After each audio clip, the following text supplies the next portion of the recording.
Tony एक गरीब दर्जी वाली है। वह कपड़े सिल रही होती है, तभी दरवाजे पर कोई आता है। अरे टोनी, घर पर हो क्या? जी हाँ, अंदर आ जाइए। अरे लूसी बहन, आप यहाँ पर? गाउन सिल दिया क्या टोनी तुमने? जी हाँ लूसी बहन, ये लीजिए। आपने जैसा बताया था ठीक वैसा ही मैंने सिला है। अरे वाह टोनी, तुमने तो कमाल ही कर दिया। कितना बढ़िया गाउन सिला है तुमने, वो भी परफेक्ट फिनिशिंग के साथ। तुम इतने अच्छे कपड़े सिलती हो, तुम्हारे सिले हुए कपड़े अच्छे खासे टेलर को टक्कर दे सकते हैं। तुम बाजार में एक टेलर की दुकान क्यों नहीं खोल लेती हो? इससे तुम ज़्यादा पैसे भी कमाओगी और तुम्हारी पहचान भी बढ़ेगी, और इससे तुम अपनी बेटियों को एक अच्छी जिंदगी भी दे पाओगी। लूसी बहन, कौन सी माँ अपनी बच्चियों को अच्छी जिंदगी नहीं देना चाहती, मगर एक टेलर की दुकान खोलने के लिए हुनर के साथ साथ पैसे भी चाहिए, जो कि अभी मेरे पास नहीं है। मैं गरीब दर्जी दिन रात कपड़े सिलकर भी बस इतना ही कमा पाती हूँ, जिसमें 2 वक्त की रोटी अपनी बेटियों को खिला सकूं। ऐसा कहकर टोनी की आंखों में आंसू आ जाते हैं। टोनी के हाथ में कपड़े सिलने का गजब का हुनर था। उसका अच्छा काम ही उस गरीब दर्जी वाली के पास ग्राहकों को खींच लाता था। इतनी मेहनत के बाद भी टोनी को कुछ ज़्यादा नहीं बचता था। दरअसल टोनी की पति की मौत एक एक्सीडेंट में हो गई थी। तब से घर की सारी जिम्मेदारी टोनी अकेले ही उठा रही थी। उसकी 2 छोटी छोटी बेटियां थी, वह उनका भरण पोषण भी अच्छे से नहीं कर पाती थी। माँ, हमें भी स्कूल जाना है, आप हमें पढ़ने क्यों नहीं भेजती? जंगल के सारे पक्षी पढ़ने जाते हैं माँ, हमारा भी मन करता है कि हम भी नई ड्रेस पहनकर स्कूल बैग लेकर पढ़ने जाएं। माँ, हमें स्कूल जाना है। अच्छा, तो तुम दोनों को पढ़ना है। ठीक है, मैं तुम्हें जल्द ही स्कूल भेजूंगी। पक्का माँ? ठीक है, तो माँ हम बाहर खेलने जा रहे हैं। कुछ दिन ऐसे ही गुजर जाते हैं। एक दिन टोनी एक बहुत सुंदर गाउन सिल रही थी। गाउन को देखकर टोनी की बड़ी बेटी ने कहा, माँ, आप किसके लिए ये झबरे वाला फ्रॉक सिल रही हैं? अपनी बेटी के मुंह से गाउन का अजीबोगरीब नाम सुनकर टोनी अपनी बेटी की तरफ मुस्कुराकर कहती है, टुनटुनी, इसे झबरे वाला फ्रॉक नहीं गाउन कहते हैं, और मैं यह गाउन हरी तोती की बेटी के लिए सिल रही हूँ। आज हरी तोती आई थी सिल्क का कपड़ा लेकर अपनी बेटी के लिए गाउन सिलवाने, इसीलिए मैं उन्हीं का गाउन सिल रही हूँ। माँ, मुझे भी ऐसा ही गाउन पहनना है। हाँ माँ, हमें भी वैसा ही गाउन चाहिए। माँ, आखिरकार हम कब तक यही फटे पुराने कपड़े पहनेंगे बताइए?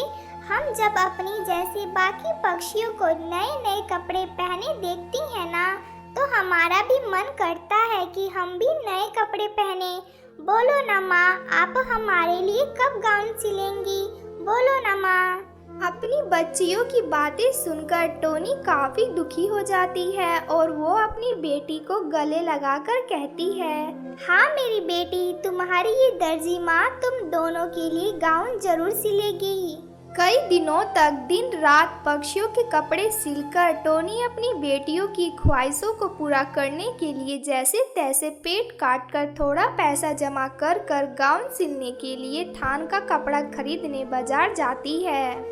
ये कपड़ा गाउन सिलने के लिए बढ़िया रहेगा। भैया, ये थान का कपड़ा कितने का है? अरे पूरा टुकड़ा 500 का है। ये थान का कपड़ा तो बहुत ज्यादा महंगा है, मेरे पास तो अभी इतने पैसे भी नहीं।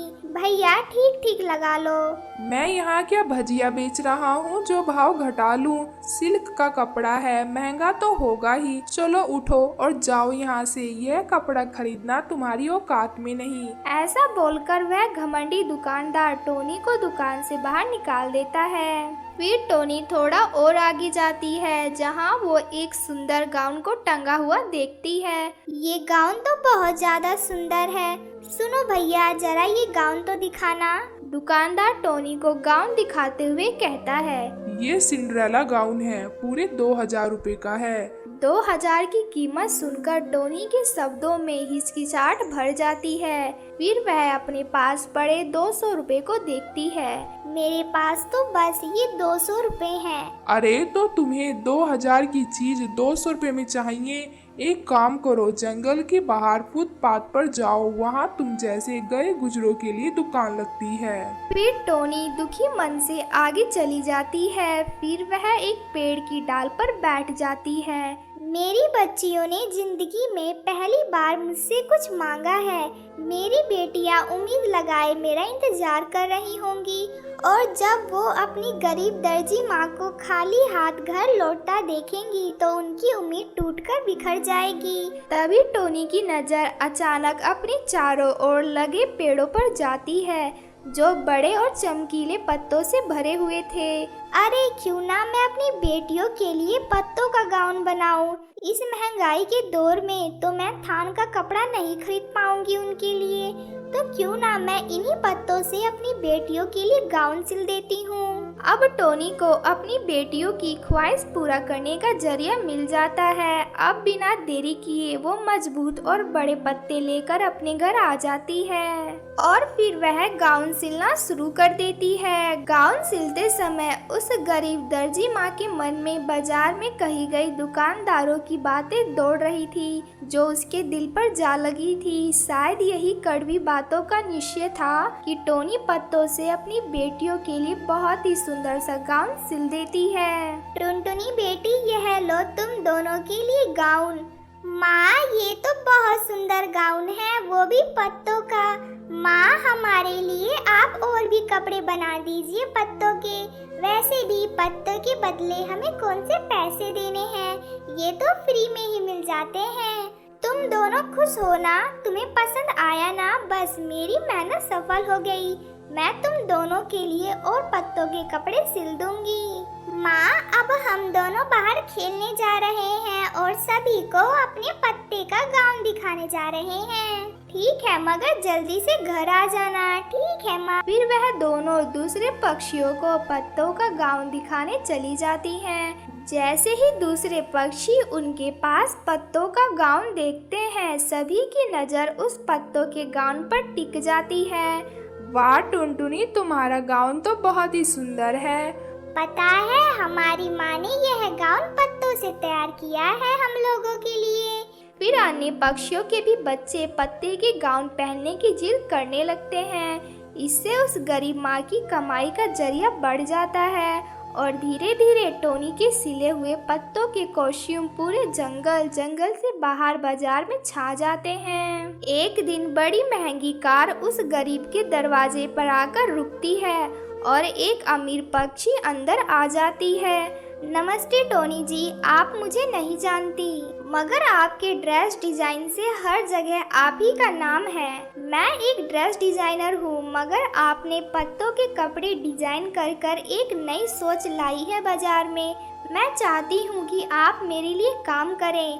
मैं आपको पत्तों वाला ड्रेस मटेरियल दूंगी। आपको मेरे लिए पत्तों वाली ड्रेस बनानी पड़ेगी। ये लो आपके एडवांस के 2 लाख रुपए। टोनी ने अब तक की जिंदगी में अपने हाथों में पहली बार 2 लाख रुपए देखे थे, क्योंकि गरीबी में दिन रात आंखें गड़ाकर भी सिलाई में उसके हुनर के हिसाब से किसी ने उसको पैसे नहीं दिए थे। मगर किसी ने भी नहीं सोचा था उस गरीब दर्जी माँ की अपनी बेटी की ख्वाहिश पूरा करने की कोशिश उसकी और उसकी बेटी की जिंदगी बदल देगा। कल से तुम दोनों जंगल के सबसे बड़े वाले स्कूल में पढ़ने जाओगी। मैंने तुम दोनों का एडमिशन करवा दिया है। वाह माँ, अब हम भी दूसरे पक्षियों की तरह स्कूल जाएंगे। फिर टोनी एक बड़े ड्रेस डिजाइनर के तौर पर पत्तों के कपड़े सिलती है। आज हर तरफ मॉल से लेकर दुकान, पूरी मार्केट में टोनी के सिले हुए कपड़ों की मांग सबसे ज़्यादा है। इससे टोनी को काफ़ी पैसे भी मिलते हैं। वह अपने लिए एक बहुत बड़ा सा घर बनवाकर उसमें अपनी बेटियों के साथ खुशी खुशी रहने लगती है। दूर एक जंगल में कालू और उसका परिवार रहा करता था। वो बहुत गरीब था। अपने छोटे से खेत में सब्जी को उगाता था और फिर उन्हें बाजार में बेचता था। पूरे परिवार का दिन गरीबी में कट रहे थे। एक दिन की बात है, उसकी पत्नी उससे कहती है, कालू जी, क्या आपने अभी तक अपने खेत में सब्जी नहीं उगाई? समय निकलता जा रहा है, समय से सब्जी नहीं उगी तो क्या बेचोगी? टुनटुनी, मैं इतनी मेहनत करके सब्जी उगाता हूँ, लेकिन मेरी सब्जी बिल्कुल भी नहीं बिकती आजकल। पहले तो मैं अकेला ही सब्जी बेचा करता था, पर अब जहाँ देखो सब सब्जी का ठेला लगाकर सब्जी बेच रहे हैं। क्या करूँ, कुछ समझ में नहीं आ रहा है। देखो जी, इस तरह निराश रहोगे तो कुछ भी नहीं कर सकोगे। हम अपने खेत में कुछ ऐसा उगाना पड़ेगा जिससे आमदनी ज़्यादा हो। मेरी मानो तो इस बार अपने खेत में जामुन की फसल लगा दो। मैंने सुना है इस बार जामुन की सप्लाई बाजार में कम होने वाली है। माँ बता रही थी भैया ने इस बार अपने खेत में जामुन की फसल उगाई है। भाग्यवान, ये भी कर देख लेता हूँ। कालू कौवा और टुनटुनी चिड़िया मिलकर अपने खेत में जामुन की फसल लगा देते हैं। कुछ दिनों बाद पति पत्नी अपनी जामुन की फसल को देखने जाते हैं। अरे वाह, अपनी जामुन की फसल तो बहुत अच्छी हुई है। बस टुनटुनी, कुछ ही दिनों में जामुन की फसल मंडी में बेचने लायक हो जाएगी। कुछ दिन बाद कालू कौवा अपनी जामुन की फसल को लेकर बाजार बेचने जाता है, लेकिन बाजार में कम कीमत मिलने की वजह से वो बिना जामुन को बेचे ही घर आ जाता है। टुनटुनी, तुम्हारे कहने पर मैंने जामुन की फसल उगाई थी, लेकिन बाजार में लागत से भी कम कीमत मिल रही है। अब मैं क्या करूं, इतना सारे जामुन का समझ में नहीं आ रहा है। बर्बाद हो गया टुनटुनी, हम बर्बाद हो गए। साहूकार का कर्ज चढ़ गया सो अलग। तभी टुनटुनी की बेटी सुनहरी चिड़िया वहाँ आ जाती है। पापा, परेशान मत हो, सब ठीक हो जाएगा। भगवान करे ऐसा ही हो मेरी गुड़िया, वरना मेरे लिए बहुत समस्या खड़ी हो जाएगी। अपने पिता को इतना परेशान देखकर सुनहरी मंदिर जाती है और भगवान से प्रार्थना करती है, भगवान जी, मेरे पिता की सारी परेशानी को दूर कर दो। अब तो उन्होंने सारा पैसा लगाकर जामुन की खेती की है, इस तरह से उनकी खेती मत बर्बाद करो भगवान। तभी एक सप्ताह ही गुजरा था कि बाजार में जामुन की डिमांड बढ़ जाती है। कई पक्षी कालू के घर आते हैं। अरे ओ कालू भैया, मुझे 2 पैकेट जामुन चाहिए। और कालू भैया, मुझे 5 पैकेट जामुन चाहिए। मैं मुंह मांगी कीमत देने को तैयार हूँ। इस तरह कालू के जामुन कुछ ही घंटों में अच्छी कीमत पर बिक जाते हैं। अपनी सफलता देखकर वह बहुत खुश होते हैं। सुनहरी बेटा, ये सब तुम्हारी वजह से ही हुआ है। इन पैसों से मैं सबसे पहले अपना घर पक्का करवाऊंगा। सबसे पहले आप जाकर साहूकार का कर्ज चुका दो। तुम्हें तो पता है साहूकार की नज़र बहुत दिनों से हमारी खेत पर है। हाँ टुनटुनी, तुम्हारी बात भी सही है। अभी जाता हूँ और साहूकार का कर्ज चुका कर आता हूँ। कालू साहूकार का कर्ज का पैसा चुका देता है। इस तरह जामुन की खेती करके वह खुशी खुशी रहने लगता है।